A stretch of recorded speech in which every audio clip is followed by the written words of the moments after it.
আমাদের আজকের বাংলাদেশের প্রশ্নে বেগম রোকেয়া অনেক অনেক বেশি প্রাসঙ্গিক। তিনি নারী আন্দোলনের নেত্রী এবং তাত্ত্বিক, সেই জায়গা থেকে ওনাকে দেখতে হবে। ওনার যাত্রাটা শুরু হয় ওই সময়টাতে যখন নারীরা স্কুলে যেতে পারত না, বিশেষত মুসলিম নারীরা স্কুলে যেতে পারত না। ওনার পড়াশোনা বাড়িতেই হয়, যেহেতু উনি একটি সম্ভ্রান্ত পরিবার থেকে বিলং করেন, তো ওনার পড়াশোনা বাড়িতে হয়। তারপরে ওনার বিয়ে হয়ে যায়। বিয়ের পর ওনার স্বামীর একটা সাপোর্ট ছিল।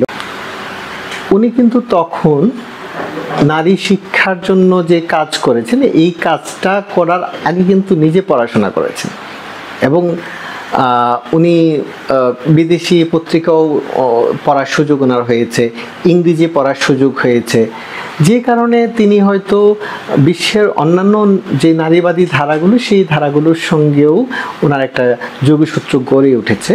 এবং পরবর্তী সময়কালে আমরা দেখতে পাই যে সুলতানার স্বপ্ন বা সুলতানাস ড্রিম, আমরা তার এই গল্পের মধ্যে একটা বড় নারীবাদী আওয়াজ শুনতে পাই।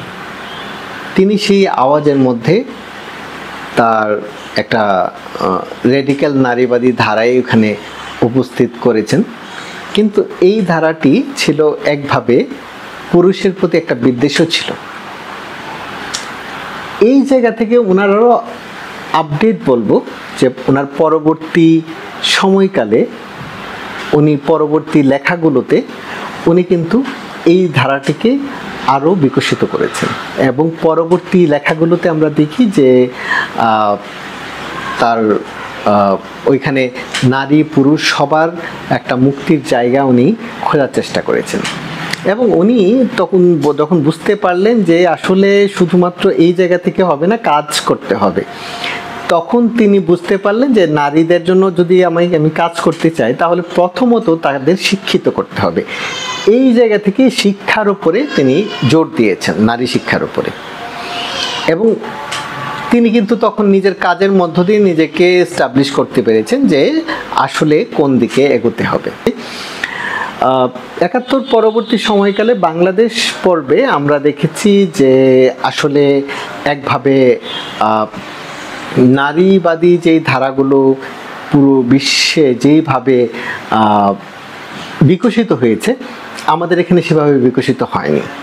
আমাদের এখানে একটা এনজিও ধারা সামনে এসেছে নারীবাদের, যেই কারণে এখানে সামাজিক পর্যায়ে তাদের গ্রহণযোগ্যতা কিন্তু ওই পর্যায়ে ছিল না, যেহেতু সামাজিক আন্দোলনের সাথে এই এনজিওর যোগসূত্রটা ওইভাবে যোগসূত্রতা গড়ে ওঠেনি।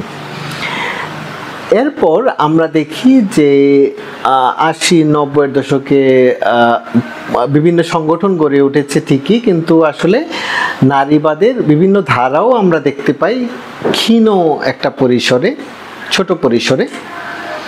কিন্তু আমরা কোনোভাবেই এই নারীবাদের যেই একটা সামাজিক গ্রহণযোগ্যতা গড়ে তোলা বা সামাজিকভাবে সামাজিক আন্দোলনের মধ্য দিয়ে নিজের জায়গা করে নেওয়া, সেটা কিন্তু আমরা দেখতে পাইনি। এবং এর মূল কারণ আমাদের রুট বা আমাদের সয়েলকে বুঝতে না পারা। আমাদের এখানে এখনও এরকম অনেক নারীবাদী আছেন যারা আসলে আমাদের এই ভূখণ্ডের মানুষের, এই বাংলাদেশের মানুষের যেই চাওয়ার জায়গা, বাংলাদেশের নারীদের এই মুহূর্তের যে চাওয়া, সেটাকে ওভারলুক করে তারা পশ্চিমা নারীবাদী যেই ধারা অনেক বেশি বিকশিত হয়েছে, সেই ধারায় আবদ্ধ হয়ে পড়েন। আবার আমাদের এখানে কথিত প্রগতিশীল কিছু মানুষ আছে যারা নারীবাদ বলতেই তারা বুঝে যে পশ্চিমা একটা ধারা। এটাও একটা ভুল ইন্টারপ্রিটেশন। নারীবাদ মানেই পশ্চিমা ধারা না, তাহলে বেগম রোকেয়াকেও বলতে হবে পশ্চিমা ধারা।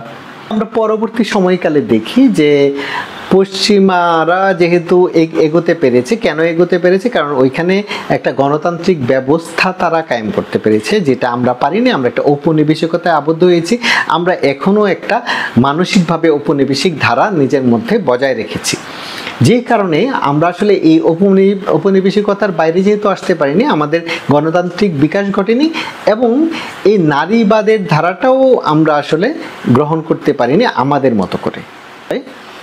আমি আমাদের নারীবাদীদের উদ্দেশ্যে বলবো যে অনুরোধ করব যে আপনারা যদি এখানেই কাজ করতে হয়, এই ভূখণ্ডে যদি আপনারা নারীদের অধিকারের প্রশ্নটা সামনে আনতে চান, নারীদের এই মুহূর্তে ক্ষমতায়নের জায়গা সামনে আনতে চান, তাহলে আগে নারীদের চাওয়াটা বুঝুন। নারীরা এই মুহূর্তে কি চায়?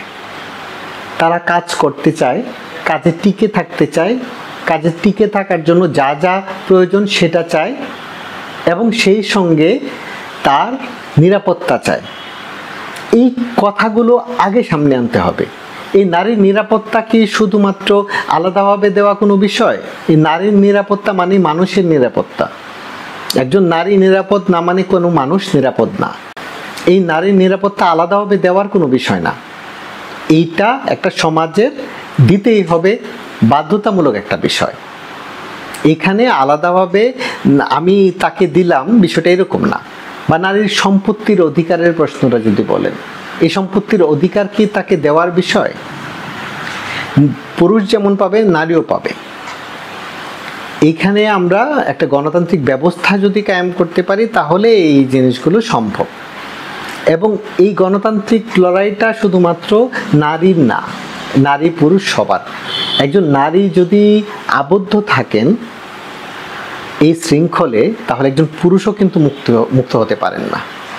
একজন পুরুষ যদি মুক্ত না হতে পারেন, একজন নারীও মুক্ত হতে পারে না। নারী পুরুষ, আমি শুধু এই বাইনারি করবো কেন? যে কোনো লিঙ্গীয় পরিচয়ের জায়গা, তার গণতান্ত্রিক অধিকার, তার নাগরিক অধিকারগুলোর জায়গায় হচ্ছে তার নিরাপত্তা এবং তার অন্যান্য যে মৌলিক অধিকারগুলো, সেগুলো তাকে দিতে হবে। আমরা যখন নারীর অধিকারের কথা বলছি, তাহলে নারীর ক্ষমতায়নটা কিভাবে হবে? আমরা কি মনে করি যে শুধুমাত্র একটা শ্রমে যুক্ত হতে পারলেই, তার কাজ করতে পারলেই, বা তার নিরাপত্তা নিশ্চিত হলেই নারীর ক্ষমতায়ন হয়ে যাবে? নারীর ক্ষমতায়ন তখন হবে যখন নারী সিদ্ধান্ত নেওয়ার অধিকার রাখবে। সেই সিদ্ধান্ত যেমন ঘরে, তেমনি কর্মস্থলে, এবং তেমনি রাষ্ট্র পরিচালনায়, সব জায়গাতে নারীর এই অংশীদারিত্ব থাকতে হবে। তখনই আমরা বলতে পারবো যে নারীর এম্পাওয়ারমেন্ট বা নারীর ক্ষমতায়ন হয়েছে। নারী যেহেতু নিপীড়িতের মধ্যে নিপীড়িত, এই জন্য নারীবাদে নারীর আলাদাভাবে অধিকারের কথা বলা হয়। আমরা যখন নারীর কোটার কথা বলি, তখন এরকম না যে নারী দুর্বল বলে তাকে কোটা দেওয়ার কথা বলা হয়। একটা পুরুষতান্ত্রিক ব্যবস্থা ভাঙতে গেলে যাকে আমরা পিছিয়ে রেখেছি তাকে সামনে আনার জন্য তাকে প্রণোদনা দিতে হয়। এই পুরুষতান্ত্রিক যে ব্যবস্থাটা, এই ব্যবস্থাটা ভাঙতে গেলে এই বিষয়গুলো দরকার হয়। আপনি ধর্মচর্চা করতেই পারেন, ধর্মচর্চার সঙ্গে নারীবাদ বা এই নারীর অধিকার ক্ষমতায়নের কোনো বিতর্ক নেই, ধর্মচর্চার সঙ্গে নেই। কিন্তু যদি আপনি ধর্মের নামে পুরুষতান্ত্রিকতার চর্চা করেন, তাহলে আছে। যখন আপনি ধর্মের নাম দিয়ে নারীকে দাবিয়ে রাখতে চাইবেন, তখন কনফ্লিক্ট তৈরি হবে, তখনই দ্বন্দ্ব তৈরি হয়।